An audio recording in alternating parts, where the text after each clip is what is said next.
रतन टाटा देश के सबसे बड़े बिजनेसमैन, जिन्होंने सॉल्ट से लेकर सॉफ्टवेयर तक हर सेक्टर में बिजनेस और हर जगह सक्सेस भी पाई है। फिर भी उनका एक ड्रीम प्रोजेक्ट जो उनके दिल के बहुत करीब था, नैनो, वो आखिर फेल कैसे हो गया। रतन टाटा ने देश के गरीब और मिडिल क्लास लोगों के लिए एक कार बनाई जो थी नैनो, पर उन गरीब और मिडिल क्लास लोगों ने उसे खरीदने से मना कर दिया। ऐसा क्यों? नैनो के लॉन्च होने के बाद मारुति सुजुकी की सेल्स 20% डाउन हो गई थी। उसके बावजूद नैनो फेल हो गई। आखिर क्यों? तो आइए जानते हैं इन सभी सवालों के जवाब इस वीडियो में। इसके फेलियर को जानने से पहले ये जानते हैं कि रतन टाटा सर को इसका आइडिया आया कैसे। जेन्युइनली आप सब लोगों को पता है कि रतन टाटा सर किसी के भी लिए इंटेंसिव केयर टाइप के पर्सन हैं। तो एक बार रतन टाटा सर कहीं ट्रैवल कर रहे होते हैं, फिर उन्होंने देखा कि इंडिया के लोग ज्यादातर बाइक्स यूज करते हैं। तो एक बंदा बैठा है बाइक पर अपनी एक वाइफ और 4 बच्चों को लेकर, और उस रास्ते में गड्ढे भी होते हैं, तो बाइक स्लिप होने का डर होता है।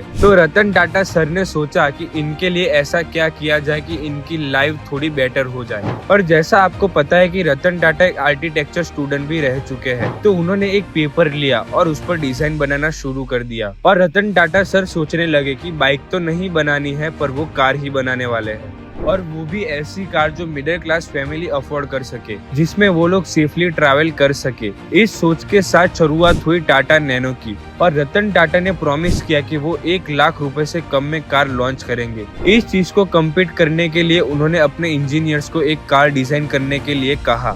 तो उन्होंने नैनो कार में बहुत सारे चेंजेस किए। जैसे आपने नॉर्मली बाकी कार्स के टायर में 4 स्क्रू देखे होंगे, पर टाटा नैनो में 3 ही स्क्रू है, और दूसरी कार्स में 2 वाइपर्स होते हैं। वहीं टाटा नैनो में सिर्फ एक ही वाइपर है, और अदर कार्स में 2 साइड मिरर होते थे, और वहीं नैनो में सिर्फ एक साइड मिरर होता है, और वो भी ड्राइवर की सीट के साइड में। और ऐसे काफी रिडक्शन करके टाटा नैनो को लो कॉस्टली बनाया गया। इस चक्कर में टाटा नैनो के पास 80 पेटेंट्स हो गए थे, और वो भी टेक्नोलॉजी और डिजाइन को लेकर, जो कि Guinness book of world record में भी रजिस्टर है एक कार पे 80 पेटेंट्स होने का।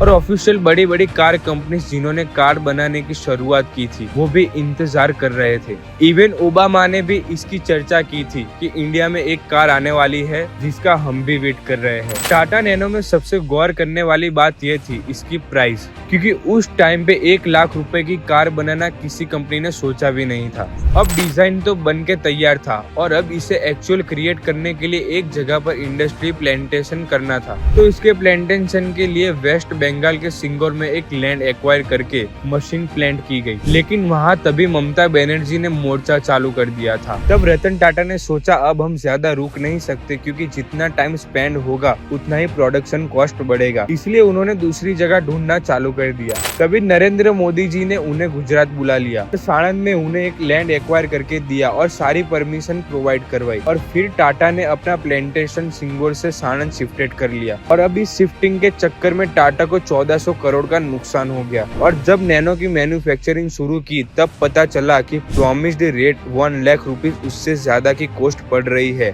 जो कार 1 लाख की थी, अब उसकी कॉस्टिंग 2.5 से 3 लाख हो गई थी। और रतन टाटा ने तो प्रॉमिस भी कर दिया था, और शिफ्टिंग की प्रॉब्लम से नैनो के लॉन्च में 1 ईयर का डिले भी हो गया था। इस डिले की वजह से नैनो का जो क्रेज था और पब्लिसिटी थी, वो भी कम हो गई। और नैनो जो अपनी प्राइस की वजह से पॉपुलर थी, वही प्राइस की पॉपुलैरिटी उसके फेलियर का कारण भी बना। नॉर्मली लोग कार बाय करने जाते थे तो उनकी थिंकिंग थी 2.5 से 3 लाख में अल्टो भी आ जाती है, तो 50-60 हजार ज्यादा क्यों रिस्क लेना। और उन कार्स को तो वो बहुत पहले से भी देखते आ रहे हैं। तो यही कॉस्ट इंक्रीजिंग बना टाटा नैनो के फेलियर का। ऐसे ही इंफॉर्मेटिव वीडियोस के लिए जुड़े रहे हमारे चैनल के साथ।